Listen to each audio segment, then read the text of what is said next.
ऐसे क्यों देख रहे हो? हाँ? आप सब ऐसे देखोगे तो फिर मैं बोल ही नहीं पाऊंगा। हाँ? थोड़ा सा सहज होने में मुझे भी टाइम लगता है ना ऐसा। और आप सभी एकदम से यूं देखते हो तो मुझे लगता है मैं कहाँ आ गया हूँ। हाँ? कल तक तो मेरी एक ऐसी क्लास चल रही थी जहाँ पे सेकंड ग्रेड के बच्चे बैठे थे यहाँ पे, और हम बड़ा फेमिलियर होकर पढ़ रहे थे, जैसे कोई घर के सदस्य बैठे हो सारे। आज मैं देख रहा हूँ सब नए लग रहे हैं एकदम से एकदम। हाँ। अच्छा, मैं बात को शुरू करूं उससे पहले मैं आप सभी का संस्था में स्वागत करता हूं, और बहुत बहुत आपको शुभकामनाएं कि मानस बनाया आपने तैयारी का। मुझे लगता है कि कोई भी युद्ध होता है ना, वो दो स्तर पर लड़ा जाता है। ये बहुत अच्छे अच्छे लेखकों ने भी लिखा, जीवन में सफल लोगों ने भी इस बात को कहा कि कोई भी युद्ध हो, वो युद्ध जीवन निर्माण से संबंधित भी हो सकता है, वो युद्ध स्वयं के भीतर भी हो सकता है। कई बार हो रहा था ना, सब कुछ अपने खिलाफ चल रहा होता है, फिर भी हम अपने आप को रोक के बैठे होते हैं। ये भी एक युद्ध है। कई बार होता है बहुत कुछ चीजें ऐसी होती है जो अपने पक्ष में नहीं है, हम वो आरोप झेल रहे होते हैं कई बार जो हमारे ऊपर नहीं लगने चाहिए थे। हम अंदर ऐसी लड़ाइयां लड़ रहे होते हैं जिसके हम हकदार नहीं है, फिर भी हम शांत है क्योंकि हमारा समय ठीक नहीं है। ये भी एक युद्ध है। खुद को रोक के रखना बड़ा युद्ध है।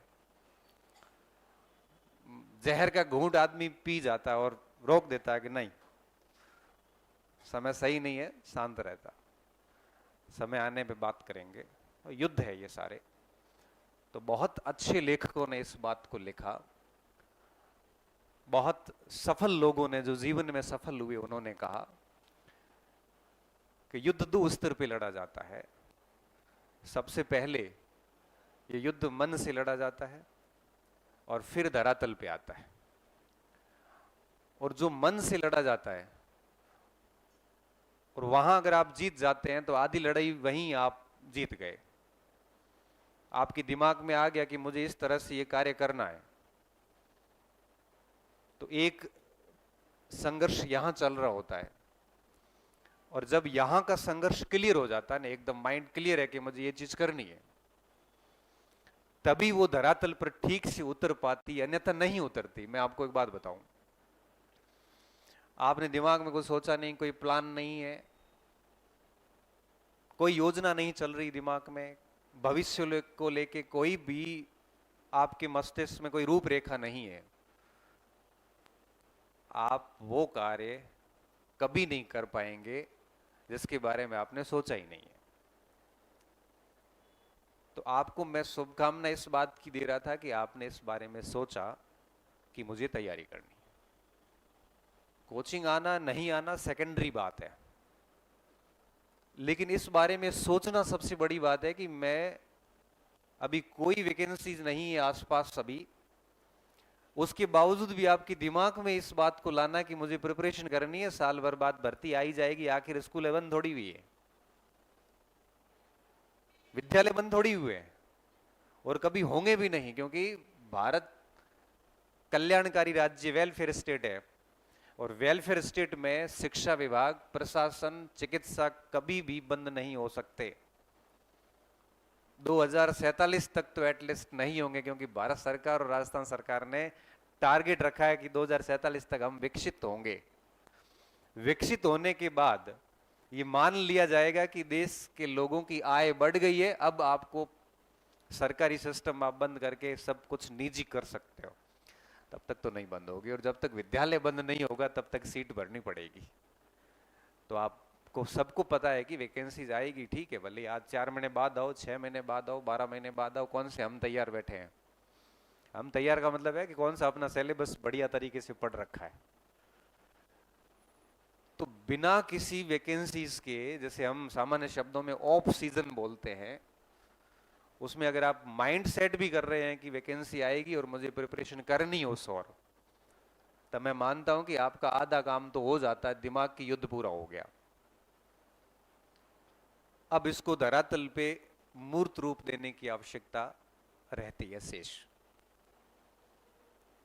और एक विद्यार्थी होने के नाते, क्योंकि 2005-06 से मैं पढ़ रहा हूं कंपटीशन की दुनिया में, क्योंकि 5 में मेरी 12वीं क्लास हुई थी और 6 में मैं कॉलेज में आया था, तो उस समय से लेके पढ़ ही रहा हूं कंटिन्यूसली। 9 में नौकरी लग गया था, तब से लेके आप 2016-17 साल चल रहे हैं।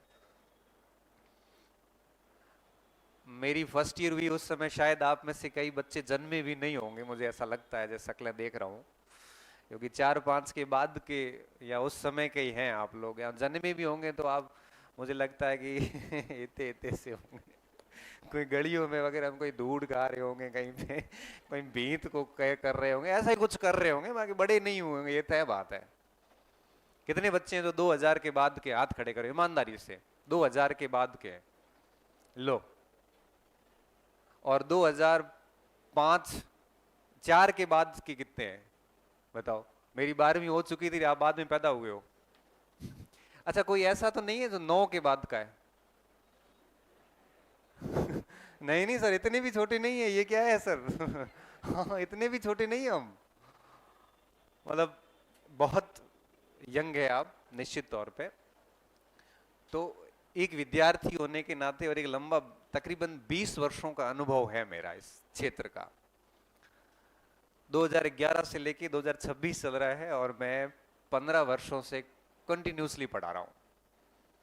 पूरे 15 वर्ष होंगे अक्टूबर के अंदर, 11 से 26 आप काउंट करोगे तो 15 साल से क्लासेस ले रहा हूं। नौकरी लगी थी तब से ही ये सब चीजें चल रही है। इस 15 साल का अगर मैं एक अनुभव बताऊं ना आपको, 15 और आगे 5 और जोड़ दूं तो 20 वर्ष का अगर अनुभव बताऊं, तो मैं एक 3-4 चीजें बहुत गहरे तरीके से मेरे दिमाग में बैठ गई है। और ये ऐसी नहीं बैठी, ये 20 साल के अनुभव के बाद में, और खुद ने उन चीजों को करके देखा है, जिया है, उसके बाद जो बात बाहर निकल रही है वो उसका अनुभव है। न किताबों में है, न व्यक्ति का, हर व्यक्ति का अलग अनुभव होता है, मेरा अलग अनुभव है। जो 5-6 बातें गहरे तरीके से जो दिमाग में बैठी, मैं अब तक आपको बताना चाहूंगा, और मुझे लगता है वो बातें आप कनेक्ट कर पाओगे उन चीजों को। देखिए, मैं कोई बहुत अच्छी विद्यालय में नहीं पढ़ा, आप सभी को मेरे बारे में मोस्टली सबको ही पता है कि बहुत सामान्य विद्यार्थी रहा हूं। हो सकता है आप मेरे से ज्यादा अच्छे विद्यार्थी रहे हैं, आपके परसेंटेज ठीक रहे होंगे। मैं बेहद सामान्य विद्यार्थी था, ये मैं मजाक नहीं कर रहा हूँ, भगवान सुगुन सामान्य विद्यार्थी हूँ, मतलब बिल्कुल सामान्य विद्यार्थी। मेरे साथ पढ़ने वालों को इस बात का बहुत अच्छे से पता है कि बहुत मुश्किल काम लग रहा है। आज भी कई कहते हैं, आज भी मेरा एक दोस्त आया था, कह रहा थारे किक सेटअप सेट हुआ है, पढ़ाई की है यार, केसर क्या तेरे से? मैंने होशियार था।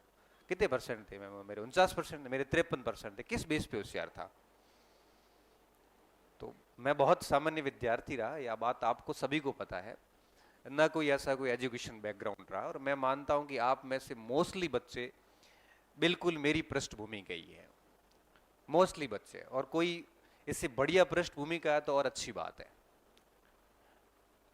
इसलिए ये बातें आपके लिए काम की है, जो मैं कह रहा हूं ना कि 5-6 बातें जो गहरे तरीके से मेरे दिमाग में बैठी हुई है। पहली बात, अगर एक विद्यार्थी 2 से 3 वर्ष तक, अवधि दिमाग में रखना, 2 से 3 वर्ष तक ढंग से तैयारी करता है। ढंग से तैयारी का मतलब क्या होता है, मैं आज वो भी बात करूंगा आपसे। मेरा मकसद सिर्फ यहाँ पे आपको मोटिवेट ही करना है, बाकी बैच बैच बनने का काम इन्होंने पहले कर लिया है। जो भी सारे शिक्षक आए थे वो पढ़ा के गए हैं, मैं क्या पढ़ाता कम और बातें अधिक करता हूँ, जो मुझे लगता है आप लोगों के लिए ज़्यादा ज़रूरी है इस समय। आप लोगों के लिए कंटेंट की कमी नहीं है, सब चीज़ें बढ़िया है। आपको कोई मार्ग प्रशस्त कर दे, राह बता दे, और पीछे कोई डंडा लेके भागे और आप पीछे भागोगे तो निश्चित तौर पे आप बढ़िया कर लोगे। खुला छोड़ा हुआ व्यक्ति की इधर उधर भटकने के बहुत आसार होते हैं।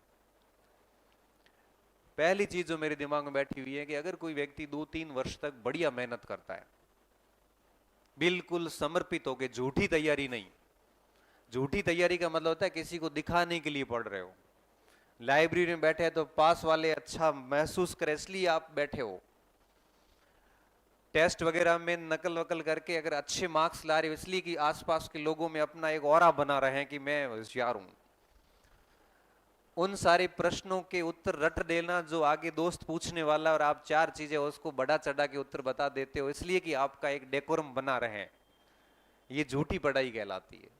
ये पढ़ाई आपको मजबूत नहीं करती। ये इस पढ़ाई किए हुए बच्चों की दीवारें परीक्षा हॉल में ढहती भी मैंने देखी है।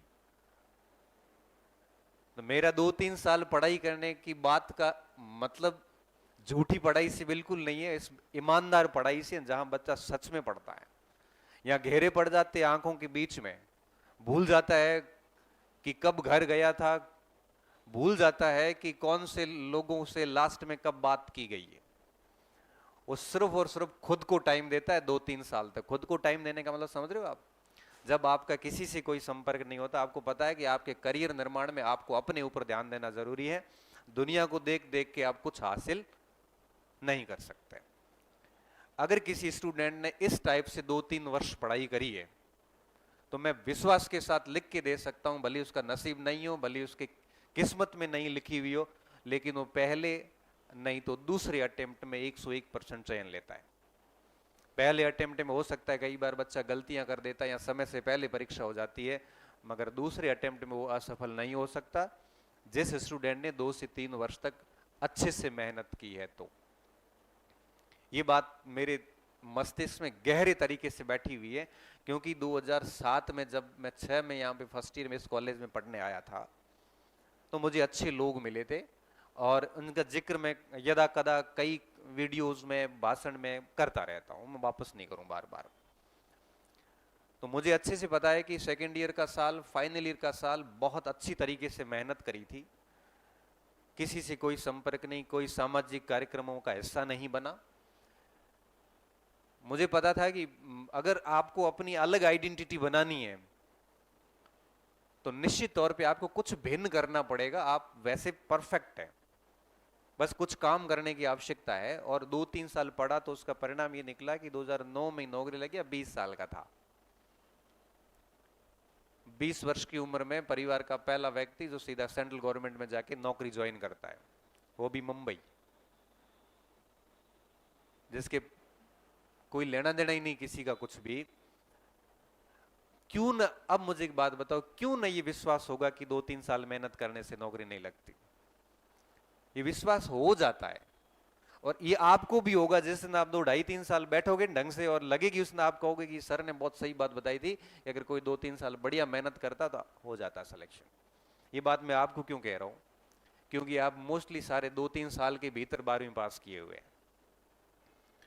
अधिकतर के कॉलेज चल रही है, चाहे वो BSTC का हो, चाहे वो B.Ed का हो, चाहे वो आपके ग्रेजुएशन चल रहा हो, कहीं से भी कॉलेज चल रही है आप लोगों के। और हुई भी है तो पिछले साल ही हुई होगी, बहुत लंबा समय नहीं बीता है। अपीयरिंग कितने है? अपीयरिंग स्टूडेंट जिनका BSTC फाइनल ईयर या फर्स्ट ईयर या जो भी है, और किन किन का लगभग किन किन का पिछले साल पूरा हो गया, मतलब बहुत पुराने स्टूडेंट नहीं है आप लोग। और अब जैसा कि आप कह रहे हो कि 20 वर्ष की अवस्था वाले हो मोस्टली सारे, तो अभी वो आपके लिए टाइम है, वो जो मैं 2-3 साल की बात कर रहा हूँ वो ढंग से पढ़ने वाला। और यहाँ अगर आप पढ़ लेते हैं तो आपका जीवन सेट है। देखो, कोचिंग करना जीवन में जरूरी नहीं है, मैं ये कह रहा हूँ आपको, जरूरी है पढ़ना। यहाँ ज्वाइन करके भी अगर आप पढ़ते नहीं है तो मैं आपको बता रहा हूँ 1% भी ज्वाइन करने का फायदा नहीं है।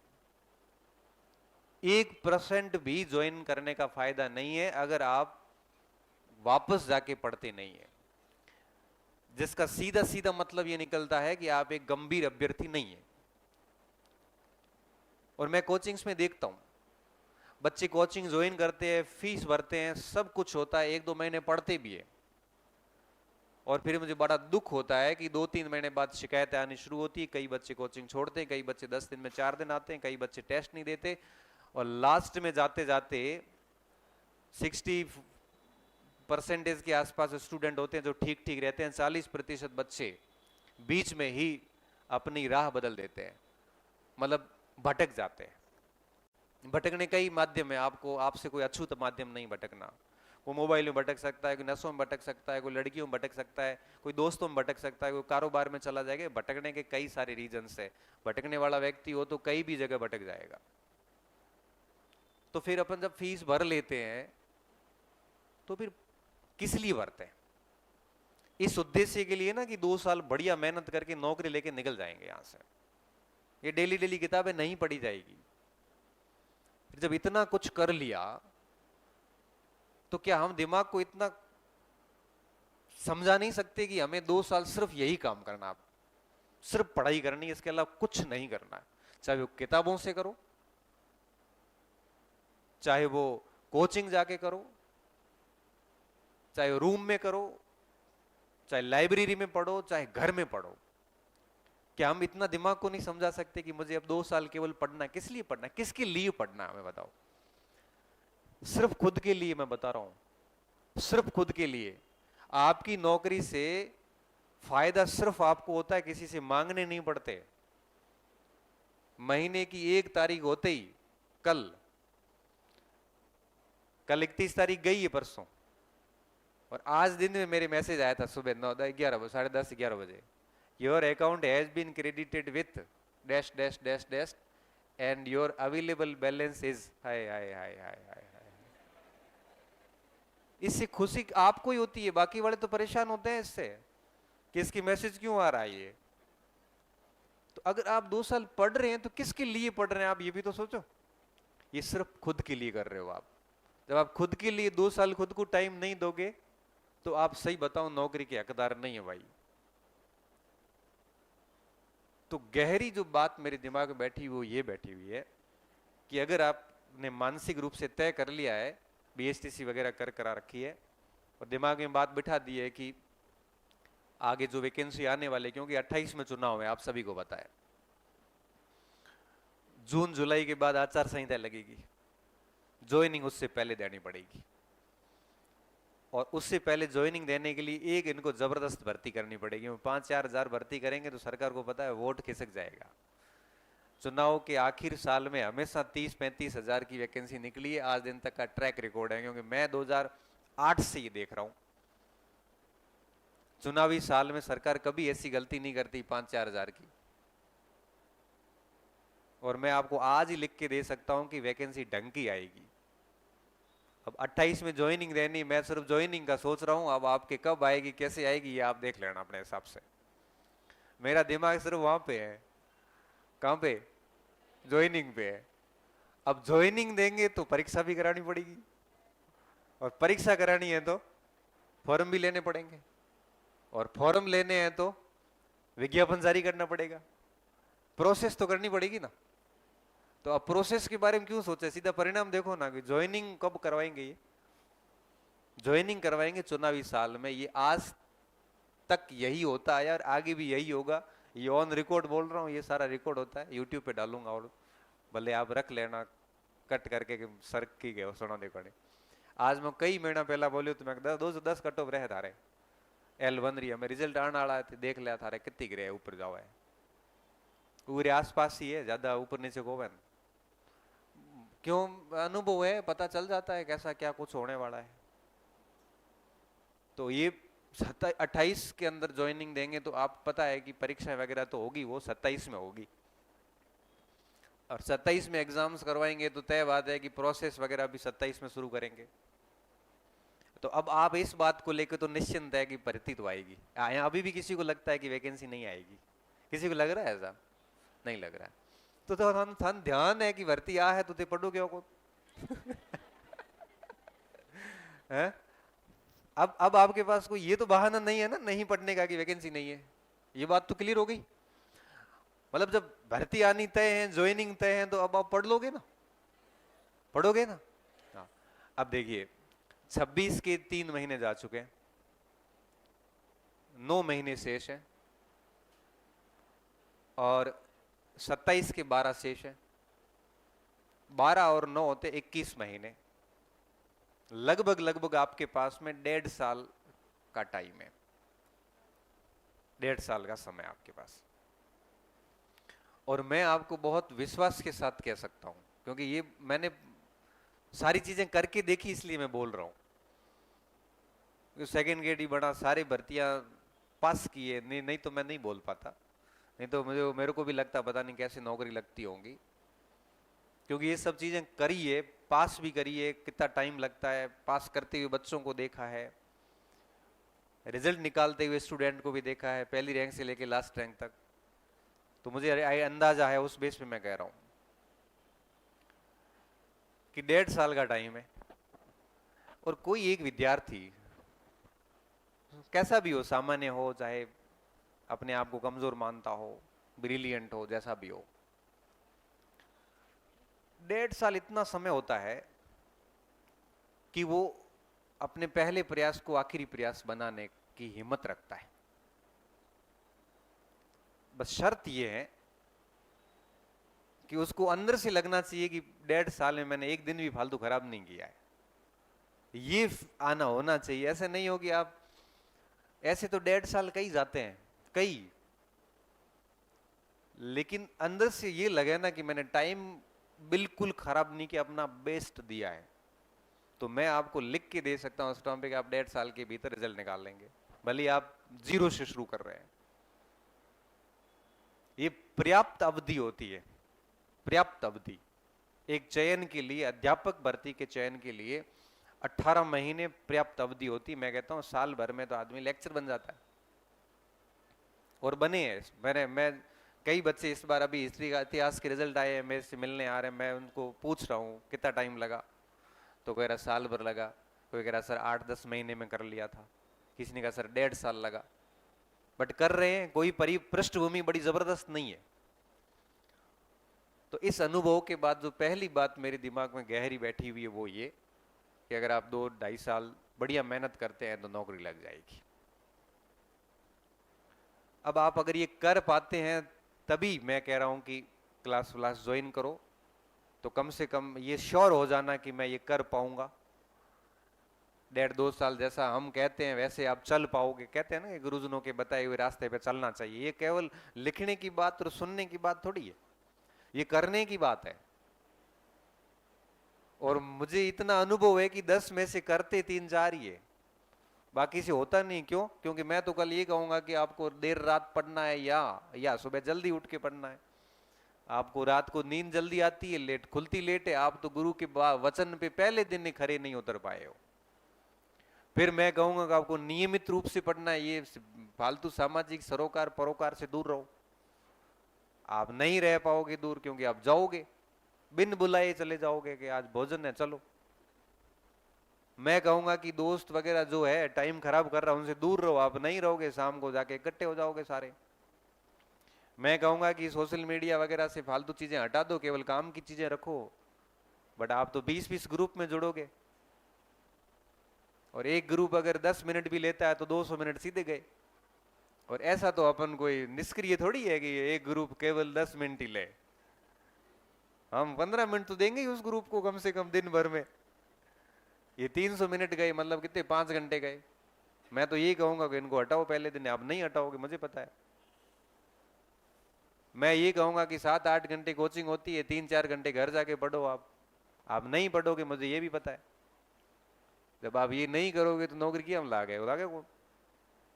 ऐसे थोड़ी है कि घर जाओ, आपको नॉर्मल काम किया और आपको सीधा अपॉइंटमेंट लेटर दे। भाई अपने जैसे 5-7 लाख बच्चे बैठे हैं मार्केट में। अब भर्ती कितनी भी बड़ी आएगी तो लेंगे तो 15-20 हजार, इससे ज्यादा थोड़ी लेंगे। तो हम भाई इस 20 हजार का हिस्सा बनना है तो ये सब सेक्रीफाइस करने पड़ेंगे, त्याग करने पड़ेंगे। और आप ये भी तो सोचो कितने साल त्याग करने हैं? 2 साल। फिर सारे सोशल मीडिया हैंडल ओपन करो ना, फिर लिखो कि मैंने कैसे तैयारी की। भले कोचिंग में तो लिखा दो मैंने ये किताब पढ़ी थी, मैंने किताबों से खूब मेहनत की थी। अच्छा, नोट्स पढ़ी पढ़ी नौकरी लगी, फिर आप खूब ज्ञान दीजिए ना, आपको कौन मना कर, आपकी हर बात को स्वीकारा जाएगा कि सही बोलते हो, लागू हुआ तो गलत थोड़ी बोले। बट ये काम 2 साल बाद करोगे तो लोग सुनेंगे आपको, अभी करोगे तो सारी वैल्यू तो कहीं है कौन, आपकी बात को कोई नहीं सुनेगा। ज्यादा ज्ञान दोगे तो कह देंगे पहले तू लग जा, उसके बाद हमारे से बात करना। फिर बेइज्जती तो महसूस को बन। तो मैं तो ये कहूंगा कि अगर आप चल सकते हो हमारे बताए हुए पथ पे, तो फिर को सोचना नहीं है फालतू इधर उधर, लग जाओ तैयारी करने। आज का दिन है, मान लो कल एक लड़के का किसी कोई इंटरव्यू लिया था, कोई 49th रैंक देवासी था, कोई बच्चा था, बड़ा अच्छा लड़का, मुझे तो पता भी नहीं था। वो बच्चा 29 मार्च 2025 को मेरे पास आया सिरोही से। तो बड़ा डिप्रेशन में, कोई फैमिली प्रॉब्लम ये वो। मैंने उससे घंटा भर बात करी, क्या दिक्कत है। और दिक्कत है उसने इतनी गहरी बताई, सारी पारिवारिक समस्या ऐसी थी, पढ़ नहीं, सच में नहीं पढ़ पा रहा था। मैंने कहा साल भर के लिए, मैंने कहा मेरे अनुसार चल रहे, फिर समस्याओं में वापस पड़ जाना। तो अभी बाहर कैसे निकलूं, जयपुर चला जा। बस 2-3 महीने रहे थे शायद परीक्षा को, मैं 2-3 महीने मेरे अनुसार चल रहे, फोन वोन सब बंद करवा गए, निकाल दिया उसको। इतना ढंग से पढ़ा कि फर्स्ट ग्रेड में 49th रैंक आई। सिलेक्शन हुआ तो समस्याओं का समाधान हो गया, समस्या उसी चीज की थी। और अब वो बच्चा, मैंने मेरे जब सिलेक्शन हुआ तो पहला कॉल ही आया मेरे को, बोला कि सर मेरी नौकरी लगी। मैं तो नहीं पहचाना तेरे को। तो उसने गुरु मेरे को फोटो भेजा उस पे व्हाट्सएप पे कि सर ये मैं 25 मार्च को आया था और आज 25 मार्च ही, ये साल भर हुआ है और मेरी सर नौकरी लग गई, मेरा जीवन धन्य हो गया। अब देखो चलना तो आपको पड़ेगा, हम तो आपको केवल डायरेक्शन देने वाले हैं कि ये है। तो ये बात मेरे दिमाग में गहरे तरीके से बैठी हुई। अगर कोई स्टूडेंट 1.5-2 साल अपने गुरुजनों के बताए हुए रास्ते पे ईमानदारी से चलता है, ईमानदारी से चलने की आपको बहुत सारी चीजें झेलनी पड़ेगी, बहुत कुछ चीजें छोड़नी पड़ेगी आपको, बट छोड़नी 2 साल के लिए, ज्यादा नहीं। एक बात। दूसरी बात जो मैं कह रहा था, कुछ चीजें गहरे तरीके से दिमाग में बैठी हुई है। आपके बैकग्राउंड का आपके परिणाम पर कोई असर नहीं होता है। आप 10th 12th में राज्य मेरिट में थे कि मेरी तरह पास हुए हैं, कोई फर्क नहीं पड़ता है, कोई फर्क नहीं पड़ता है। फर्क इस बात का पड़ता है कि अब आप कैसा करते हो। अगर आप पढ़ाई में एवरेज या ठीक रहे हैं या कमजोर रहे हैं, तो मेरी बात याद रखना, इसका आगे के रिजल्ट पे कोई असर नहीं होता। अगर आप अब साल भर का जो 1-1.5 साल का टाइम है उसको आप अच्छे से पढ़ते हैं तो। मैंने देखा है कई बच्चे इस तनाव में रहते हैं कि मैं सर पढ़ाई में ठोठ हूं। आपने ठोठ कैसे मान लिया? आपने आज दिन तक किसी भर्ती का सिलेबस ढंग से पढ़ा नहीं, आपने कभी उस सिलेबस का 4-5 बार रिवीजन किया नहीं, आपने उस सिलेबस के हजारों की संख्या में प्रश्नों का अभ्यास किया नहीं, आपने कभी सबसे अलग करके खुद को समय पढ़ाई के लिए दिया नहीं। फिर आप आधी अधूरी तैयारी के साथ में अगर आपका रिजल्ट खराब रहा है तो आप अपने आप को ठोठ घोषित क्यों करते हो? आपने खुद ने घोषित कर दिया मैं पढ़ाई में कमजोर हूं। किसने कहा? परसेंटेज के बेस पे तय नहीं होता। परसेंटेज के बेस पे तय होता तो मैं तो आज बोले कि बाठा उखूं तो बाठा तो को उखनी जाऊं तो खैर, लेकिन दूसरा काम कर रहा होता। परसेंटेज के बेस पे होता तो मेरी सच में कहीं नौकरी नहीं लगती। तो परसेंटेज के बेस पे आप अपने आप को कमजोर क्यों मानते हैं? और दिमाग में अगर ये बात आ गई कि मेरे को याद नहीं होते, मैं कमजोर हूं, तो सच वाली बात सच सिद्ध हो जाती है। तो मेरे दिमाग में ये बात भी बड़े गहरे तरीके से बैठी हुई कि इन चीजों का आगे कोई फर्क नहीं पड़ता। अब तो यूं है कि इस स्थान से कोई अपनी स्पीड जो लगाएगा ना वो सफल होगा, भले 99% है भले 49 है। तो आप अपना पास्ट भूल जाइए। आपके अधिक प्रतिशत का आपको गुरूर भी नहीं होना चाहिए, घमंड नहीं होना चाहिए, और अगर कम प्रतिशत रहे हैं तो उसकी आपको टेंशन नहीं होनी चाहिए, क्योंकि उन किताबों का इनसे बहुत अधिक मतलब नहीं है। वो अप्रोच अलग थी, आगे पढ़ने की अप्रोच बिल्कुल अलग है। इसलिए आप बैकग्राउंड को सोच के बिल्कुल भी ये ना सोचे कि मुझे याद नहीं होता है। और मेरा क्या मानना है, अगर कोई विद्यार्थी किसी भी विषय वस्तु को 3-4 बार समझ भी लेता है ना अच्छे से, तो उसको अपने आप याद होना शुरू हो जाता है। हाँ ये ठीक है, कई बच्चों को 2 बार में ठीक ठीक याद हो जाता है, कई को 4 बार पढ़ना पड़ता है, बट 1.5 साल का समय इतना होता है कि आदमी 10 बार पढ़ सकता है। और एक ही विषय वस्तु को अगर अपन बार बार पढ़ते हैं तो एक ऐसी फेज आती है जब उसकी चीजें आपको याद हो जाती है। याद भी ऐसी होती है कि आपको ये तक पता चलता है कि आपके पेज के ऊपर के कोने पे ये बात लिखी हुई है, यहां तक चीजें याद रहनी शुरू हो जाती है। तो कमी परसेंटेज या उसकी या अपने दिमाग की नहीं है, कमी इस बात की है कि हम उसको बार बार पढ़ नहीं पा रहे और लगातार उसका अभ्यास नहीं कर रहे हैं। तो अगर आप ये चीजें कर सकते हो तो तैयारियां शुरू कर लो। आप दिमाग में अगर ये बिठा लोगे ना कि 1.5-2 साल मुझे ढंग से मेहनत करनी है और 5-7 बार सिलेबस को बहुत तरीके से पढ़ना है और खूब अभ्यास करना, जो यहाँ टेस्ट लिए जाते हैं उनका भी करना है और भी किताबें लाके मार्केट से और भी क्या करना है, अभ्यास करना है। अगर आप ये कर पाते हैं तब तो फीस भरना ठीक है, नहीं कर पाते हैं तो फालतू माँ बाप को गलत उम्मीदों में और गलत आशाएं मत बंधवाना। बड़ी मुश्किल से, क्योंकि कोचिंग पड़ती है लाख रुपए में, क्योंकि मंथली खर्चा मान लो 12 महीने रहोगे करोगे, सीधी बात है, वो खर्चा पूरा काउंट करो, कोचिंग की फीसेस काउंट करो, आना जाना सब काउंट करोगे तो 1 लाख रुपए का खर्चा होता है। हिडन खर्चे हैं सारे भाई। फीस जो लगती है वो तो कुछ है ही नहीं उसके सामने भाई। हर महीने 5-6 हजार रुपये अपना रहने का इजीली खर्चा आता है। तो आप ये सोचिए कि अगर 12-14 महीने बैच चलता है तो 80,000 रुपये तो रहने करने का खर्चा हो जाता है, ये मिनिमम जरूरत है।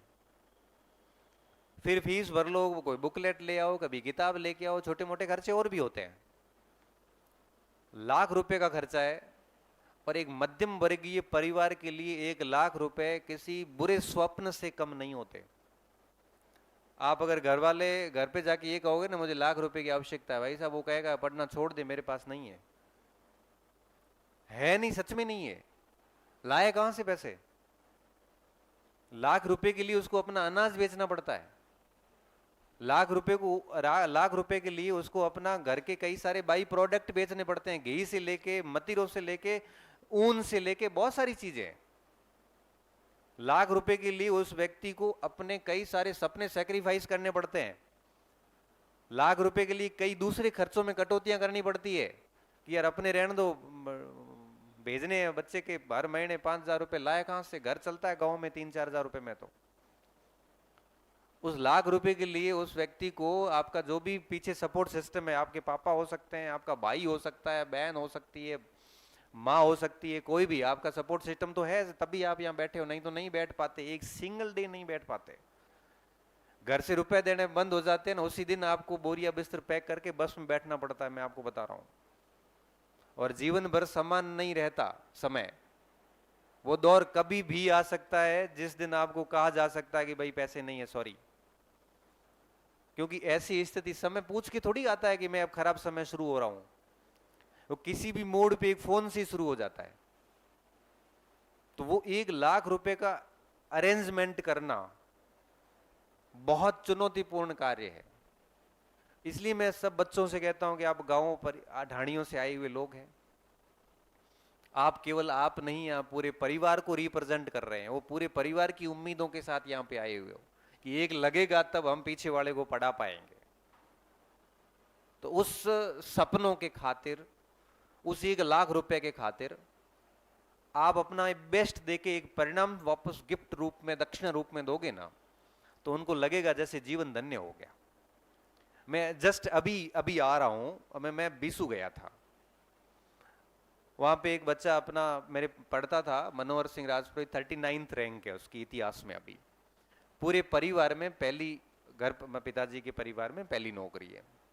खुशी इतनी थी घर पे कि रात्रि में जागरण थी, सभी मेहमानों को बुलाया गया था और मुझे बच्चा स्पेशली कह के गया था, सर आपको आना ही है, मैं आप मेरे गुरुजी है, मैं आपसे पढ़ा हूं पूरा, सारी चीजें की, प्लीज आपको कैसे भी करके आना है। तो मैं यहाँ से गाड़ी लेके बेसू गया था, लगभग 60-65 से ऊपर ही है, 70 किलोमीटर के आसपास है। मैं उसके लिए गिफ्ट भी लेके गया, छोटा सा गिफ्ट में एक पेन थी और एक सर्विस बुक थी। सर्विस बुक का महत्व आपको पता है? सर्विस बुक का महत्व ये है कि आप जैसे ही नौकरी ज्वाइन करोगे, सबसे पहले प्रिंसिपल कहेगा आप सर्विस बुक लाइए, भरनी पड़ेगी, और जब आप रिटायरमेंट होंगे तब वो सर्विस बुक आपको लास्ट साइन के साथ में सर्विस बुक साथ में रिटायर होती है। मतलब आगे के जीवन के 40 साल की नौकरी करो चाहे 30 साल की करो, एक ही सर्विस बुक रहती है पूरे जीवन। मैं वो सर्विस बुक उसको दे के आया, मैंने बेटा ये जीवन भर अब तेरे साथ रहेगी, और जब जब तू सर्विस बुक देखेगा तुझे मेरी याद आती रहेगी। तो मैंने पूछा उसको, मैंने कहा और कोई कार्यक्रम था या केवल ये?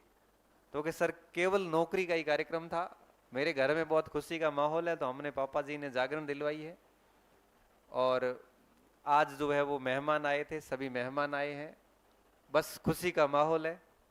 हमने उसको साफा पहनाया, बड़ी भोजन वोजन किया, और उसके बाद में मैं सीधा चल के यहाँ आ रहा हूँ आपसे मिलने के लिए। अब बताओ ये दोनों कितने गजब संयोग है कि एक सफलता प्राप्त की विद्यार्थी को सम्मानित करके एक उपहार देके जब हम यहाँ आ रहे हैं, तो नए आकांक्षी सामने बैठे हैं, सर हमें भी नौकरी लगना है। मैं उनके पिताजी की आंखों में देख रहा था, और पिताजी झुकने लगे, मैंने नहीं, मैं तो आपका बेटा हूं। हो गए पूरी मारे बच्चेरी जो नौकरी लागी है गुरु थानो समर्पित है। अब आप सोचो कि शिक्षक के लिए इससे बड़ा दिन क्या होगा जब सीनियर सिटीजन, मेरे पिता तुल्य जो बुजुर्ग है, वो आपको अप्रिशिएट करें। मुझे ये लगता है कि ये उस बच्चे के कारण हुआ है। उसने सफलता दी तो सम्मान किसे मिला? मुझे मिला, एक गुरु को मिला। अगर वही बच्चा गलत काम करता तो हमें शर्मिंदगी महसूस करनी पड़ती। इसलिए मैं ये बात आपसे बार बार कह रहा हूं, देखो पढ़ना करना सारी चीजें आप करिए, और अच्छे से करोगे तो उसका रिजल्ट ये रहेगा कि आपको भी गर्व होगा, आपके माता पिता को होगा, और उससे भी अधिक गर्व हमें होता है। ये जो फीलिंग होती है, मैं उस जगह पे बैठे हम खाना खा रहे, तब मैं बात कर रहा था सब साथियों से, मैंने कहा एक मध्यम वर्गीय परिवार के लिए नौकरी कितनी महत्वपूर्ण है, कि खुशी खुशी बड़ा फंक्शन किया जा रहा है, 400-500 अतिथियों को आमंत्रित किया जा रहा है, बाकायदा टेंट लगाया जा रहा है, रात पूरी भजनियों ने भजन जो भी भजनी होते हैं उन्होंने भजन किए हैं। दिन में शुभ माने जाने वाले हमारे मंगणियार जो है वहां बैठे हैं। मंगणियार शुभ होता है, मंगणियार की अनुपस्थिति मानी जाती है अशुभ। मंगणियार का होना इस बात का संकेत होता है कि अशुभ नहीं होगा। वो दिन में वो कार्यक्रम चल रहा है, उस घर में विवाहिक माहौल चल रहा है। मैं ये आंखों से देख के आया था, मुझे लगता है कि नौकरी कितनी जरूरी है। ये जीविका निर्वाह नहीं है, भूख कोई नहीं मरता, अपने बाप दादे नहीं मरे, नौकरी नहीं लगी हुई थी। प्रेस्टीज का सवाल है, प्रतिष्ठा का, और उसी के लिए हमें चाहिए ये सब। और अगर उसके लिए हम 2 साल समर्पित होके नहीं काम करते हैं तो फिर धूड़ है पूरी बढ़ाई पे, धिक्कार जैसे कहते हैं हिंदी में, धूड़ कहते हैं अपने मारवाड़ी में। तो मैं आप सभी को यही बात समझाने आया हूं कि कोचिंग जरूरी नहीं होती, जरूरी होता है पढ़ना, और सिंसियरली पढ़ना।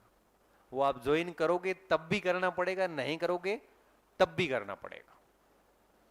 और तीसरी जो चीज मेरे दिमाग में जो जहन में बैठी हुई है, मैं अभी 2 बातें पूरी कर पाया हूं, तारे समझ में आ रही को खाली मारे जा रही है क्या? समझ में आ रही है? हाँ, यानी वे खाली थारे मार समझ में आ रही, मैं तो बस थोड़ा होन रहा हूं कि बोले ठीक है, बोलने का तो मेरा काम है। लेकिन बोली हुई बातें अगर आपके दिलो दिमाग में उतर रही है और आप उसका अगर अनुसरण करने का सोच रहे हैं, तब तो बोला हुआ काम का है, नहीं तो गो इनटू द वैन, व्यर्थ है। तीसरी बात जो मैं आपको बता रहा था मेरे अनुभवों से निकली हुई, वो है डिसिप्लिन, अनुशासन। अगर आप अनुशासित नहीं है तो मान के चलिए कि जीवन के किसी भी क्षेत्र में सक्सेस नहीं होंगे। पढ़ाई तो खैर है ही। अनुशासन का मतलब शांति बना के बैठना नहीं है। जैसे अभी आप बैठे हो अनुशासित तरीके से, अनुशासन का मतलब ये नहीं, ये तो अनुशासन का एक भाग है। फिर आप मुझे पूछोगे सर डिसिप्लिन होता क्या है? डिसिप्लिन का मतलब आप समझना, ये आपकी बहुत काम की चीज है। डिसिप्लिन का मतलब होता है, कई मतलब होते हैं। पहला मतलब ये होता है कि सुबह से शाम तक आपका जो भी टारगेट है उसको ईमानदारी से पूरा करना। आपने सोच लिया था कि मुझे सुबह जल्दी उठना है, मॉर्निंग में मुझे ये पढ़ना है, इवनिंग में ये काम करना है, शाम को ये करना, दिन में ये करना है। और अगर आप बिल्कुल समयबद्ध तरीके से ये सारी चीजें कर रहे हैं, एक दिन नहीं हर दिन, ये डिसिप्लिन कहलाता है। आप 6-7 दिन पढ़ लिए, थक गए, आपने सोच लिया कि कल मुझे पढ़ाई नहीं करनी है, खेलने जाना है, ये काम करना है। आप खेल के आइए, आप दोस्तों के साथ बैठ के आइए, आपको कोई गीत सुन के आइए, फिल्म देख के आ जाइए। ये भी डिसिप्लिन का हिस्सा है। 5 दिन पढ़ लिए, 6 दिन पढ़ लिए, 7वें दिन थक गए। अब परसों मैं थका, मैंने कहा यार मेरे से क्लास लेने की कोई इच्छा नहीं है। युवराज जी ने कहा मत करो, एक ले लो। मैं ना, मेरा मन नहीं है, तो मैं जा रहा हूं खेलने। ये कल की बात है, सॉरी। मैं परीक्षा से आया, मुंह धोया और सीधा हॉस्टल गया। बच्चों के साथ 1-1.5 घंटे बढ़िया सा वॉलीबॉल खेला, थका, घर जाके आराम से रोटी खा के सो गया। क्यों? मेरा मन नहीं था क्लास लेने का। जब मेरा मन ही नहीं है तो मैं कैसे पढ़ाऊंगा बताओ? और ये स्टूडेंट के साथ में भी, आपके साथ में भी होगा। और मैं ये मानता हूं अगर एक महीने में आप 20-22-25 दिन बढ़िया पढ़ लेते हैं ना तो खूब है। ये 3-4 दिन ब्रेक लेते हैं तो ये बढ़िया बात है। 30 के 30 दिन पढ़ाई किसी से नहीं हुई आज तक। कोई कह रहा है कि मैं तो बस एक दिन भी नहीं किया हुआ, झूठ बोल रहा है। 30 से 30 दिन पढ़ाई किसी से नहीं होती, ना मेरे से हुई ना आपसे होगी। एक दिन तो ब्रेक चाहिए महीने में। अगर मैं मानता हूं 25-26 दिन बढ़िया निकाल लेते हैं ना आप मान के चलना आप सही चल रहे हो। ये मार्केट में भ्रांतियां बनी हुई है। कोई भी व्यक्ति 2-2.5-3 घंटे लगातार नहीं पढ़ सकता। अगर लाइब्रेरी में कोई बैठा है ना मन मार के, हिम्मत करके, तो किसी को देख के बैठा है, ये हैंग उठिया कौन हो ही बैठो रहे हो। ये सब बैठे हैं तो इधर इधर तिरछी नजर में हैंग बैठा है, मैं भी बैठ जाता हूँ। ये तो भैया दिखावा कर रहे हो, ये कोई डिसिप्लिन पढ़ाई तो नहीं है। ये घंटे भर बाद में दिमाग जाम हो जाता है। 45-50 मिनट में दिमाग जवाब दे देता है, तो उस समय 4-5 मिनट का ब्रेक चाहिए होता है। फिर कैसे कोई 2-3 घंटे, कुछ सब्जेक्ट्स होते हैं जहां अपवाद है, जैसे मैथ में कोई बैठ गया या फिजिक्स में बैठ गया। आप वाले सब्जेक्ट का तो मुझे पता है, ठीक है, कोई रिवीजन है, इंटरेस्टिंग टॉपिक है, आपके लय का है, तो 2 घंटा पढ़ लोगे आप। बाकी नहीं हो पाता। फिर आप कहते हो सर कुछ देर तो समझ में आता है, फिर दिमाग कहीं और चला जाता है। दिमाग जाएगा ही। व्यक्ति की अधिकतम पढ़ाई सिटिंग 50 मिनट के आसपास होती है। फिर 4-5 मिनट का बढ़िया ब्रेक लेके फिर बैठ जाओ। तो कुछ धारणाओं से हट जाइए और डिसिप्लिन्ड होके बैठिए। आप ज्यादा समय तो कौन था रे, 10 मिनट था ना, और बोला भाषण टेक दिया बजे जाऊं, क्योंकि आज बोले ना 3-4 दिन हुआ रहा तो मारे की एक विचार आया था मैं हैंग होना ही करे पचे फ्री हो जाऊं, पर रात्रि मन की नींद बढ़िया हो। नहीं बोला तो मारे एसिडिटी वे मान जाओ लागे जोने आज पता नहीं जिंदगी नरक सी हो गई है। हम थानो इतो हुना दियो ना तो मारो मन एड़ो राजी हुए, बस शांति एकदम, भगवान सोगन बहुत शांति महसूस हुई। 1-1.5 घंटों ज्ञान ध्यान तो लगे कि हाँ हमें ठीक। नहीं तो पता पूरा दिन गुमसुम रहता हूँ, सब पूछते हैं क्या हुआ आज, तनाव में क्यों लग रहे हो। अब उनको कैसे कहूँ आज कहीं भाषण नहीं हुआ मेरा। आज मुझे अच्छा नहीं लग रहा है, क्योंकि ना कहीं मैं ज्ञान नहीं दे के आया किसी को। कोविड काल में तो ऐसी हालत हुई थी मेरी, फिर मेरे को मोबाइल पे आके ज्ञान देना पड़ा, बताओ। मतलब बिन मांगा ही ज्ञान दिया मैंने, बिन मांगा। किसी को जरूरत नहीं है तो भी कहा नहीं, सुन इसको, काम का है ये। हालांकि फिर बच्चों ने कहा कि सर हमारे लिए बहुत फायदेमंद हुआ, फिर ये तो ठीक हुआ कि वो संयोग से चल गया कि हाँ अच्छा लगा। बाकी मैं उसको अच्छा नहीं भी लगता ना, तब भी मैं ज्ञान तो देता उसको। तो मैं 10-15 मिनट मेरा शेष बचा है, मैं अच्छा बोल दूं, आपको समझा दो, फिर हम सभी विसर्जन करेंगे और आप आराम से घर जाके रेस्ट करो। और रात को कम से कम आज सोचना जरूर कि मुझे सीरियसली पढ़ना है कि नहीं पढ़ना है। सीरियसली सोचना है, मजाक नहीं कर रहा है ना। रात के समय, अक्सर रात्रि के समय, अर्धरात्रि 9, 10, 11, 12 बजे के समय व्यक्ति जब अकेला होता है ना, उस समय उसकी दिमाग सच्चाइयां स्वीकार करता है। पूरा दिन आदमी बेटो बहुत जिद्दी होया करे, जिद्दी मतलब वो खुद से जिद करता है, वो खुद इतना मतलब होता है कि नहीं, किसी भी बात को एक्सेप्ट नहीं करता, वो नार्सिसिज्म का शिकार होता है। नार्सिसिज्म मतलब वो खुद को एक सेल्फ ओबेस्ड होता है ना, कि मतलब खुद को वो कहीं पर भी गलत नहीं देखता है, उसको अपना हर कार्य सही सिद्ध नजर आता है। लेकिन 24 घंटों में एक ऐसी फेज आती है जब व्यक्ति खुद की सच्चाइयां स्वीकार करता है, और वो जनरली रात्रि के समय होता है, जब बिल्कुल सन्नाटा हो और एकदम अंधेरा सा हो, अकेला हो। उस समय व्यक्ति सोचता है, तब वो अपनी सच्चाई को एक्सेप्ट करता है कि मुझे क्या हूं और क्या करना है और क्या कर रहा हूं। तो आज रात्रि में आप एटलीस्ट जाना, घर जाके थोड़ा सा इस विषय पे सोचना कि मैं क्यों आया हूं, मुझे आगे करना क्या है, 2-3 साल बाद मेरा भविष्य क्या है। अगर बीएसटीसी वगैरह की है तो क्यों की है, फिर अध्यापक बनने के लिए की है, तो आगे 2-3 साल कैसे यूटिलाइज करूं कि नौकरी लग जाए, फ्री हो जाऊं सबसे। तो रात को जाके कम से कम एकांत में बैठ के थोड़ा सोचना। और मुझे आज भी मैं बताऊं, मैं जब भी, अब जैसे मैंने कहा ना शाम को घर जाऊंगा, खाना वाना खा के मैं कुछ आधा एक घंटा घूमने जाता हूँ छत पे या कहीं भी बाहर। उस समय मैं बहुत सोचता हूँ मुझे आगे क्या करना है, क्या कर चुका हूँ। कई बार तनाव भी होता है, क्योंकि मनुष्य है तो ये उठा पटक दिमाग में सबके चलती है, आपके भी चलती है, मेरे भी चलती है। कई बार बहुत नर्वस फील करते हैं, लो फील करते हैं, जैसे कुछ है ही नहीं जिंदगी में। कई बार बहुत हाई फील करते हैं कि बहुत कुछ है। नर्वस फील करते तब सोचते हैं कि मैं तो गांव से आया तो मेरे पास कुछ नहीं था, आज तो भगवान की मेहरबानी से सब कुछ है। तब सोचता हूँ इतना कुछ तो मिल गया, अब क्या है। तो सोचता हाँ ठीक है, नर्वस फिर नहीं होते, अच्छा फील होने लगता है। ये सब एकांत में विचार आते हैं। तो आज आप जाके इस बात का निस्सार तभी निकलेगा जब आप, किसी को लेट होना है तो जा सकते हैं आप, कोई बस हो तो, नहीं है तो आप 10-15 मिनट बैठ जाओ आराम से। कोई इमरजेंसी हो तो आप निकल सकते हो, संकोच की आवश्यकता नहीं, क्योंकि किसी को बाहर से कोई आया तो बस भी होगी, और तो आप कोई है नहीं, अपन 10-15 मिनट बात करें। अच्छा, कोई बाहर से आया हुआ है दूसरे जिले से बाहर से आए हो आप? जोधपुर संभाग से बाहर से हैं कोई? कहाँ से आए हो बेटा? चित्तौड़गढ़ से? सांवलिया जी से आया बेटा?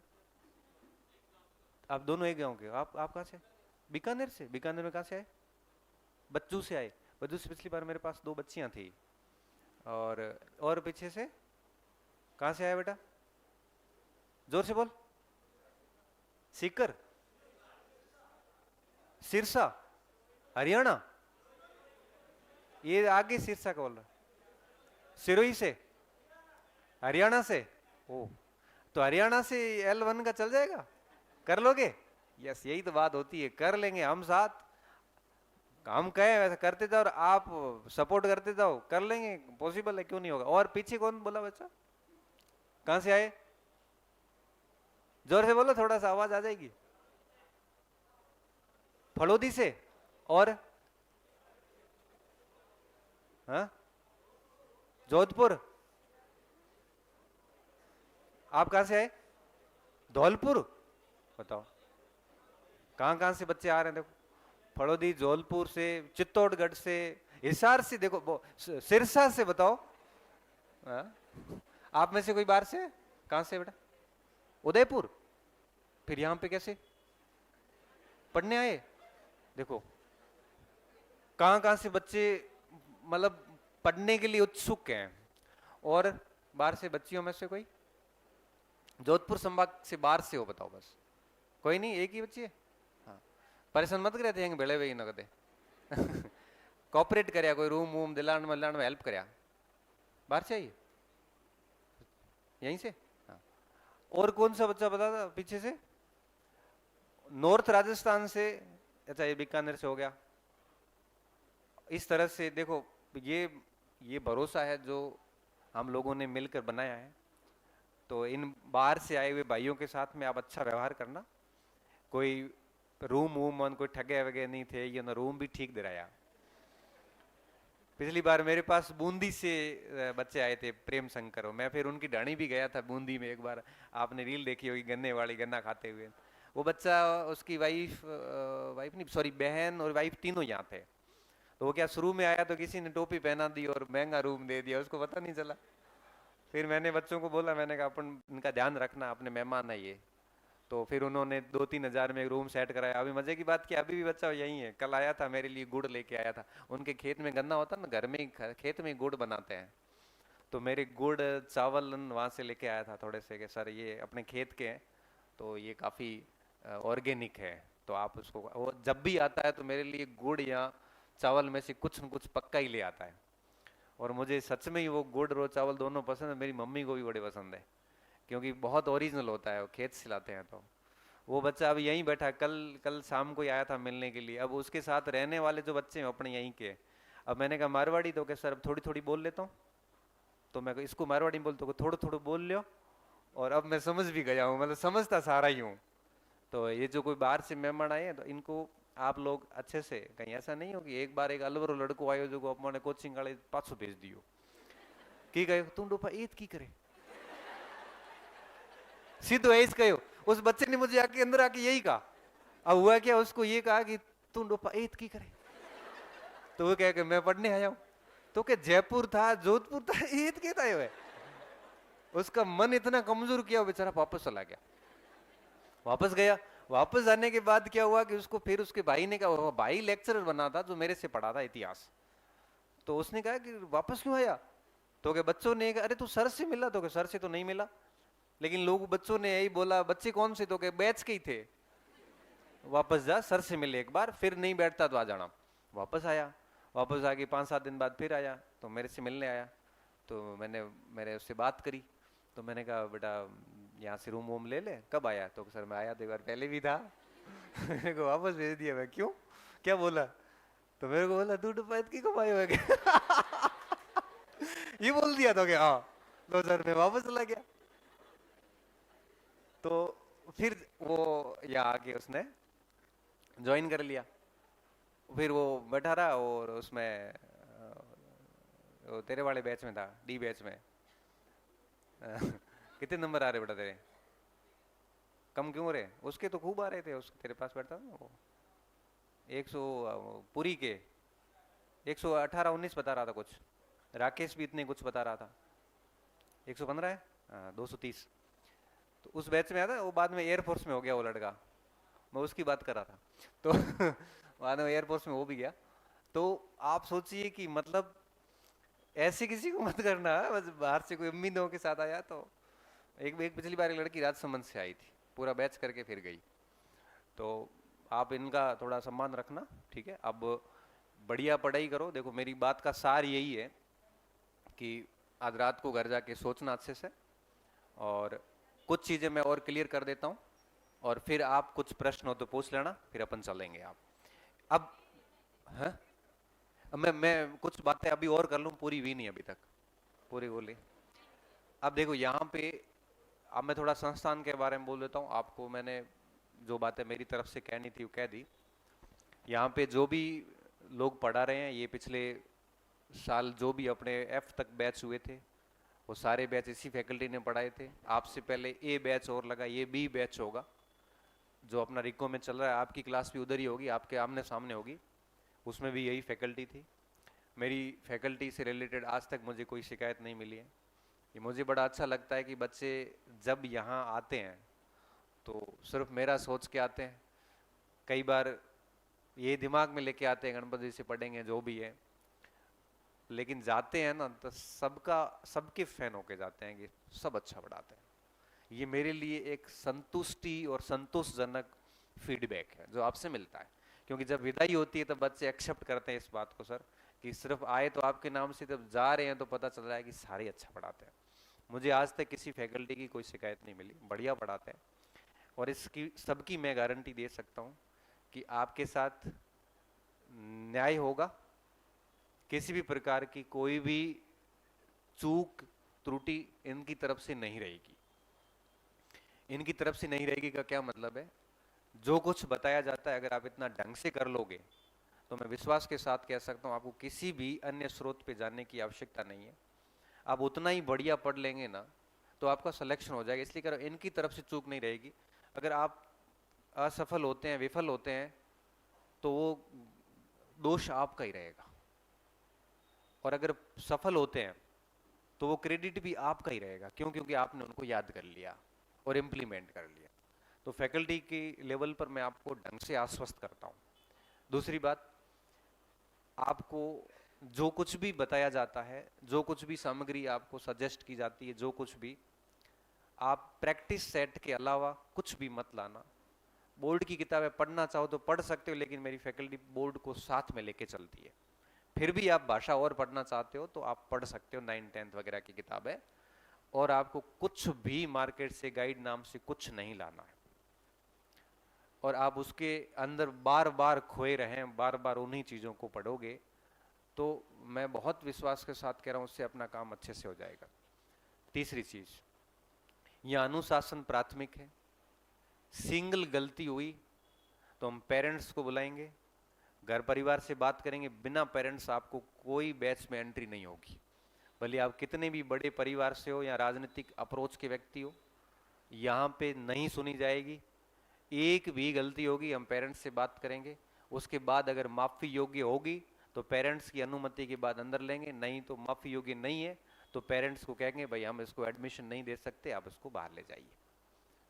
कोई फर्क नहीं पड़ेगा आपको, आप दूसरी संस्थाओं में भी जाओगे, परंतु अंदर से एक खटकता हमेशा रहेगा कि मुझे किसी जगह से बाहर निकाला गया, और गलती करने के बाद निकाला गया तो आपको हमेशा रिग्रेट जाएगा इस चीज़ का।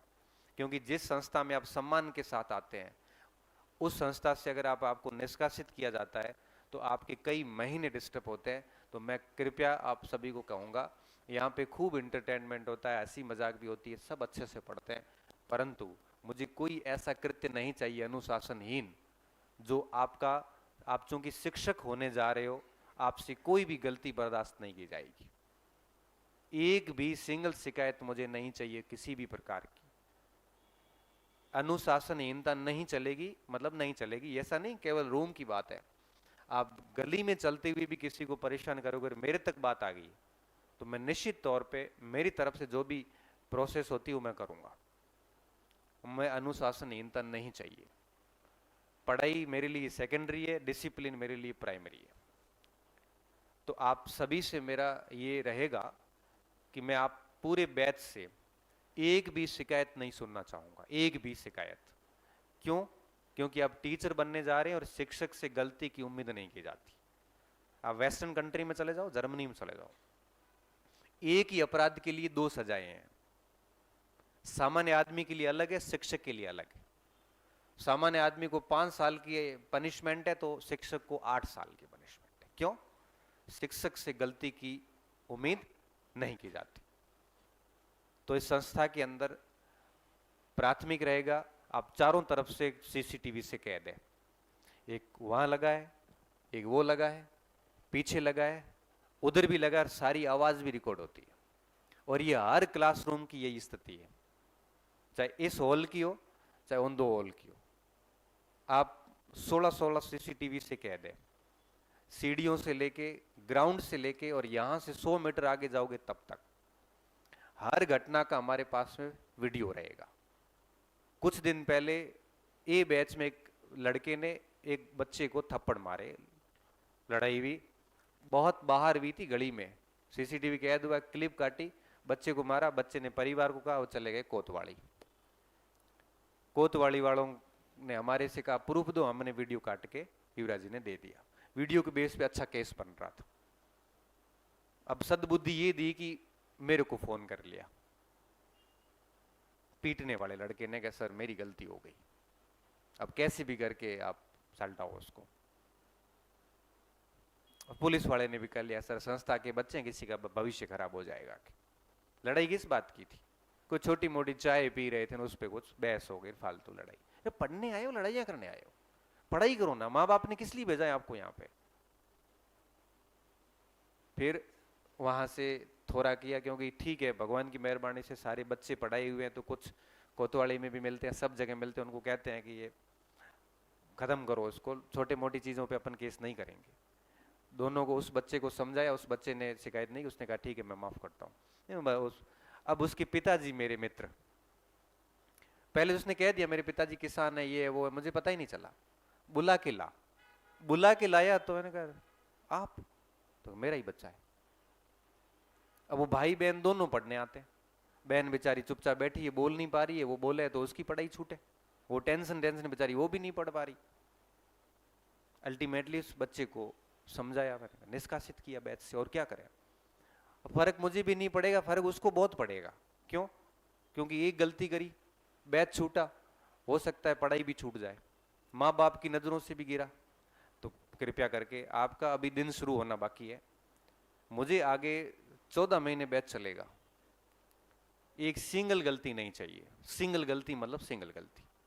अगर आपको कोई शिकायत है किसी से, आप मेरे पास आना, आप युवराज जी के पास चले जाना, किसी भी फैकल्टी के पास चले जाना कि सर ये स्थिति है, मैं सेटिस्फाई नहीं हूँ, ये चीज हो रही है। चाहे फैकल्टी से हो, चाहे बच्चों से हो, आपस में हो, कोई व्यवस्थागत दिक्कत हो कि सर बाथरूम सही नहीं है, पानी सही नहीं है, जो भी है देखो होती रहती है, परिवार में भी समस्या आती है। और जब हम पढ़ेंगे तो ये एक परिवार है, हमारे लिए सारे भाई है और बहन है, और मैं आपका यहाँ पे अभिभावक हूँ, एज ए गार्जियन।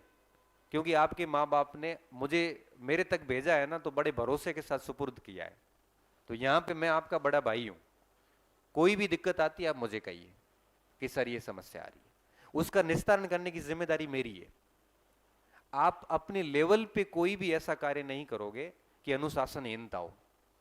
अरे मजाक मजाक में कई बार ब्लंडर हो जाता है और जीवन बर्बाद हो जाता है, अच्छा खासा चलता चलता। एक डी बैच चलता था, जो बच्चा बैठा है, 12-13 महीने लगभग बैच चला अपना। कितना चला? इतना ही चला था, हाँ। सिंगल शिकायत नहीं आई 13 से 14 महीने में, एक सिंगल शिकायत। और आप देखना उसके सबसे अधिक परिणाम उस बैच के आएंगे। अभी रिजल्ट आएंगे तब मैं आपको बताऊंगा। ये बैच चल रहा होगा, मैं बच्चों को यहां लेके आऊंगा, और संभव है कि कोई राजस्थान टॉपर भी यहां से हो।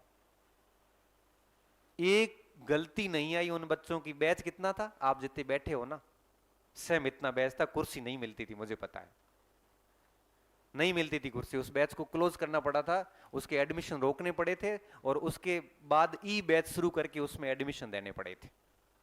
बहुत सिफारिशें आई थी, हम नहीं कर पाए थे। यहां तक बच्चियां बैठती थी और यहां पे बच्चे बैठते थे, सेम साइज थी ये, लेकिन सिंगल शिकायत नहीं आई। सिंगल शिकायत। मैं आपको उस बैच जैसे होने की उम्मीद करूंगा। और तीसरी बात, आप जब भी संस्थान आओ, 2 चीजें बाहर रख के आना। एक अपना ईगो, घमंड, अहम जितना भी है, क्योंकि यहां पे आप सारे विद्यार्थी है। किसी भी प्रकार की ईगो के साथ क्लास में मत आना। ईगो आपको कभी सीखने नहीं देगा। ईगो हमेशा वो आपके आता ना अधिगम पठार, वो पठार बनेगा बीच में, वो बाहर रख के आना। एक विद्यार्थी प्योर निर्मल छात्र होता ना कोई, उस टाइप का। और दूसरी बात बाहर क्या रख के आनी है? संकोच। संकोच का मतलब यहां पे ये है कि कोई बात समझ में नहीं आई है तो आपको शर्म नहीं करनी है, चिट्ठी लिख के पूछिए, खड़े होके पूछ लीजिए, जैसा ही आपको ठीक लगे आप कहिए सर मुझे ये बात समझ में नहीं आई। या कोई आपने गुरुजी ने पढ़ाया, घर आपने पढ़ा तो आपको कुछ अलग चीजें नजर आ गई, तो आप लिखिए सर इस किताब में ये लिखा हुआ था, आपने ये पढ़ाया, हम क्या माने सर। तो सर समाधान करेंगे। उस दिन नहीं करेंगे तो अगले दिन देख के आएंगे, मैं खुद आता हूं, मैं कई बार पढ़ाता हूँ, बच्चे कहते सर 1936 लिखा है थे सर, उस जगह 1937 लिखे हुए है, कॉकर करना है। तो मैं कहता हूँ बेटा कल बताऊंगा, आज तो बंदा 36 ही जातो। तो ये वो होता था, डी बैच बच्चा है इसलिए मैं डी का बार बार कह रहा हूँ। कई बार ऐसा होता था, मैं अगले दिन देख के आता था, अगले दिन भूल जाता था, तब कहता सर आज तुम्हारी पौंतरी फुहारे बड़े याद कराया। तो मैं तीसरे दिन आके बताता था। क्योंकि अगर आपके कोई भी ऐसा बिंदु रह जाता है तो ये शर्म नहीं करनी है कि पता नहीं आसपास के लोग क्या सोचेंगे। अरे फीस तहत भरी है तो आसपास वाले थोड़ी भरी है, तो आसपास वाले को सोचने दे। आप तो पूछिए आराम से कि सर ये बात मेरे दिमाग में नहीं बैठी है। तो संस्था में जब भी आप क्लास से बाहर निकलो, दो चीजें छोड़ के आनी, बाहर निकलो तो किसी भी डाउट के साथ बाहर नहीं निकलना है। मतलब टॉपिक हो गया और बहुत सारे डाउट के साथ जा रहे हैं, फिर कोचिंग आने का कोई मतलब नहीं। कंटेंट तो किताबों में भी खूब पढ़ा है। हम यहां पे किस लिए आते हैं? हम आते हैं समझने के लिए। मेन बात यह कि आपको समझना है। हम यहां पे क्यों आते हैं? निरंतरता के लिए। घर बैठेंगे तो 3 दिन पढ़ेंगे, 3 दिन फिर और इधर उधर हो जाएंगे। या डेली क्लास लगेगी तो आना ही पड़ेगा, कोई ऑप्शन नहीं है आपके पास। फीस भरी है, डेली आ जाओगे आप। ग्रुप बन गया तो ग्रुप के साथ आ जाओगे। हम यहाँ किस लिए आते हैं? समझने के लिए आते हैं, निरंतरता के लिए आते हैं। तीसरा चीज होती है कि भाई मूल्यांकन हो जाता है, टेस्ट होगा तो पता तो चलेगा कि हम स्टैंड कहां कर रहे हैं। रैंक आएगी सीधी 450 में, तो समझ में आएगा ओ मजो गुड़ अपना। तो पढ़ना पड़ेगा भैया। जब इन 500 में से 400 आ रहे हैं तो राजस्थान भर में तो हो गया कल्याण अपना। तो एटलीस्ट अगले टेस्ट में पढ़ के 400 से 300, 300 से 200, 200 से 100 मोटिवेशन मिलता रहता है। और आदमी उस चक्कर में काम करता रहता है बेइज्जती बचाने के लिए। तो थोड़ा सा मूल्यांकन वगैरह हो जाता है। बाकी कोचिंग कोई विशेष कुछ नहीं देता है। वही चीजें जो हम लिखाएंगे वो आपको बाहर किताब में भी मिलेगी, वो की वो मिलेगी, इससे एक्स्ट्रा ही मिलेगी। बस यही होता है कि थोड़ा मूल्यांकन होता है, निरंतरता बनती है और चीजें समझ में आ जाती है। और ये पता चल जाता है कि पढ़ना क्या है, छोड़ना क्या है, किसी चीज को कैसे पढ़ना है। इन चीजों के लिए कोचिंग फायदेमंद हो जाती है। अगर आप ये चीजें खुद से कर पाते हो तो कोचिंग की जरूरत ही नहीं होती। सही बता रहा हूं आपको। तो कोचिंग केवल सफलता के लिए एक माध्यम हो सकता है। कोचिंग आना इस बात का बिल्कुल संकेत नहीं है कि नौकरी लग गई पक्की मानो, नहीं। पक्की करने के लिए आपको मेहनत करनी पड़ेगी। और आखिरी बात, जितना टाइम कोचिंग में देते हो एटलीस्ट घर जाके वापस उतनी मेहनत करो। एटलीस्ट 4-5 घंटे तो करो। और मैं हर बच्चे को कहता हूं कि जो कुछ आज पढ़ाया घर जाके वापस उसको पढ़ो। एक बार घर जाके पूरा पढ़ के सो जाओ और सुबह उठ के वापस वो सारा पढ़ लो। एक बार पढ़ के आ जाओ। जाके पढ़ो और पढ़ के वापस क्लास आ जाओ। तब आगे की गति बनेगी। पीछे वाला याद होगा न, तभी आगे की गति बनेगी। घर जाके सो के वापस देखा नहीं और न सुबह देख के आए, कल जहां छोड़ा था वापस वहीं से शुरू करोगे ना, इफेक्टिवनेस नहीं आएगा। स्कोर बढ़ाना है तो इस बात को हमेशा मेरी दिमाग में रखना कि 18 तारीख का पढ़ा हुआ क्लास में 18 को पूरा रिवीजन करके ही सोना है। और वापस जब आते हो तो पूरा पढ़ के वापस आना है। एक बार क्लास में हो गया, 2 बार रिवीजन हो गया, 3 बार पढ़ लिया, समझ में आ जाता है। और जैसे ही टॉपिक पूरा होता है, दुनिया भर की मार्केट में अभ्यास की किताबें आती, ले आओ और उस टॉपिक के प्रश्न सॉल्व करो। अब पूरे टॉपिक में जैसे 100 सवाल सॉल्व किए, फिर बच गए 6 सवाल ऐसे थे जो अपने कंटेंट में नहीं थे, तो अपने नोट्स में ऐड कर दो। या सर को भी बता दो कि समझ में नहीं आया है कोई, तो कह दो सर ये एक प्रश्न है इस परीक्षा में तो आया था लेकिन नोट्स में है नहीं, मेरे भी समझ में नहीं आया। अपने आप बताएंगे वो। अगर आप ऐसी चीजें कर पाते हो ना, तो मैं विश्वास के साथ कहता हूं कि बैच आपको परिणाम दे देगा। नहीं कर पाते हैं कि या पढ़ा या घरे जाए गदर गड़े हूर रिया, खाए पिए, कोई होश हवास नहीं है, तो हपा ढोर बन गया न, तो भैया सिलेक्शन नहीं होगा। भले कोचिंग आओ जाओ, फीस भरो, भले कुछ भी कर लो। समझ रहे हो ना बात को? कड़वा बोल रहा हूं लेकिन सही बोल रहा हूं। और ये मैं बातें पहले दिन इसलिए बोल रहा हूं कि दूसरे दिन फिर वही बच्चे आए जो सीरियस पढ़ने के लिए। मैं ये नहीं चाहता कि भाई, क्योंकि सीरियस बच्चा एक भी बहुत अच्छा होता है और नॉन सीरियस 1000 भी आ जाए ना तो केवल रेवेन्यू बढ़ता है, दिमाग खराब होता है। अच्छे बच्चे आते हैं ना तो हमें खुद पढ़ने के लिए मजबूर हो जाते हैं। अच्छे बच्चे का मालूम जो मैंने अभी आपको ये बातें बताई। अच्छा जाते जाते एक बात ये बताओ, कौन कौन देखने आया खाली हमारे साथ होने आऊँ आला टाइम बाद जो आया हूँ खाली जो ही आऊँ मन नहीं बता दो कहीं नहीं करो बस देखो देखो हाँ, थोड़ा थोड़ा और थोड़ा और थोड़ा हमारे साथ जो ही आऊँ कौन करे ऑनलाइन दी है बड़ा है अलग दी है कौन करे कई बार ऐसा होता है फुल बच्चे आते हैं बीजूर दिन एकदम नया आवेरा आधे रहते हैं पुराने आधे नए। अब पाठ शुरू करता हूँ तो सर ये हमने तो नहीं पढ़ा है काले पढ़े कल तो हम आए नहीं थे तीसरे दिन फिर नए ये क्या है मतलब है क्या एक ही पाठ को 3 बार पढ़ा रहा हूँ जा बेटा जा। अब मेरी बातें मेरी तरफ से पूरी हो गई बाकी तो मैं आगे होती रहे साल भर में कहीं तो बातों करने से पड़े हैंग आज कर ली तो काले की करो बस काले नया आ है न बड़े कहना पड़े आज तक कल मैं वापस ये बातें नहीं करूँगा कल मैं पढ़ाऊंगा फिर है ना। आज मेरी ये लास्ट बातें थी बीच बीच में थोड़ा थोड़ा ऐसे करता रहूंगा बाकी कंटिन्यू नहीं करूंगा अब तो कल एक रजिस्टर के साथ आना अपन कुछ न कुछ शुरू करेंगे ठीक है। अब आपकी तरफ से कोई बात हो तो बताओ फीस के अलावा फीस के अलावा बताओ क्योंकि देखो फीस पिछले बैच की जो थी ना ए वाली वही रखी है बढ़ाई वही है ना ए वाली सेम सेम ही रखी है। अब ए से कम करूंगा तो ए वाले कहेंगे कि मैं की अमीर बाप दिख रहा था तो मोहम्मद हमारी हालत खराब कर दे बच्चे बहुत परेशान करते हैं फिर नहीं ए की थी वो ही बी की रखी उसमें बढ़ाई है तो मैं आज अभी जाके कम करवाता हूँ हाथों हाथ नहीं बढ़ाई है तो बीजी कोई बात पूछो कोई पूछनी है तो कोई बात नहीं है बीजू हैंग बढ़िया तभी बीजी ठीक है हाँ बेटा हाँ एक बात हाँ कुछ भी नहीं पढ़ना है नोट्स पढ़ने के साथ अभ्यास दबा के करना है बस हो जाएगा क्या अच्छी टॉप रैंक लाओगे पर इतना करना पड़ेगा पर नोट्स पढ़ना और याद करना आसान है बेटा कौन नहीं वो बेटा क्लास में था आसान नहीं है बट कर लोगे तो मेरी गारंटी है।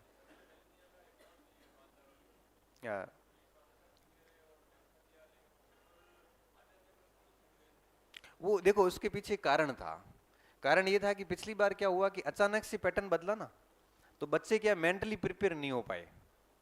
बाकी मैं आपको बात बताऊं उस पेपर में ऐसी कोई पंक्ति थी नहीं जो 9वीं 10वीं तक की क्लासों में नहीं थी और ऐसा बच्चे भी कोई नहीं जिन्होंने किताबें नहीं पढ़ी थी लेकिन हमने ऐसे सोचा नहीं था कि इस टाइप से कथन कारण करेंगे। आपकी गलती नहीं थी बेसिकली संभल नहीं पाए हम तो अब इस बार हम उस माइंड सेट के साथ आप भी और हम भी है तो हम पहले से उस माइंड सेट के साथ है तो मुझे लगता दिक्कत नहीं आएगी आराम से हो जाएगा ना। इस बार हम प्रैक्टिस उस लेवल की करेंगे नोट्स तो पहले भी सफिशिएंट ही थे प्रैक्टिस उस लेवल की नहीं थी हमारी प्रैक्टिस 1 लाइनर थी पेपर आए एनालिटिकल। इस बार क्या करेंगे टेस्ट के पेपर ही ऐसे ही बनवाएंगे तो टेस्ट के पेपर ऐसे ही बनेंगे ना तो आपके सोचने की प्रोसेस वैसी हो जाएगी फिर वो आपके लिए बहुत नया पैटर्न रहेगा नहीं बात ये तो इस बार अपन उस चीज को कर रहे हैं इम्प्लीमेंट कर रहे हैं वो ए बैच में कर लिया है बच्चे रोते हैं दिल्ली आते हैं हमारे साथ पेपर हार्ड है नंबर आओ को नहीं याद कोई बात नहीं हार्ड पचे आ है पचे थापट हो के वो बोर्ड डाला परीक्षा में हमें सहन करो अभी से घिसोगे तो वहां तक जाते जाते ठीक हो जाओगे ठीक है। अब आप विसर्जन करिए आप बच्चे बैठे रहो कोई नहीं उठेगा पहले बच्चियां जाएगी बाहर और 1 मिनट कल का टाइम यही रहेगा कल आपको बाकी तो युवराज जी ने बता दिया होगा ना सारा बता दिया ना सारा है क्लासेज वगैरह का सब बता दिया वो मुझे भी ज्यादा पता नहीं है आपको बता दिया है नहीं किसी को पता है तो साथियों से पूछ लो आप ये बच्चों से पूछ लो ना जो आए उनको पूछ लो पहले आप नीचे उतरोगे फिर मैं उतरूंगा फिर आप ऐसे